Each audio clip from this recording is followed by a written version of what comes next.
7 بيوت لا تدخلها البركة ويكثر فيها النحس والفقر والعكوسات، احذر أن يكون بيتك واحدا منها.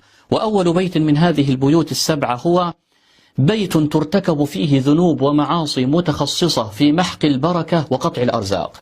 الذنب الأول هو التصبح بالأغاني واللهو الصاخب.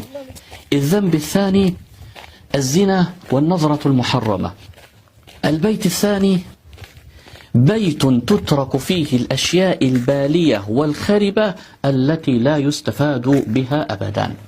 البيت الثالث بيت يكثر فيه سب الدين. البيت الرابع بيت تترك فيه الأواني والأبواب مفتوحة بالليل وخصوصا باب المطبخ والحمام.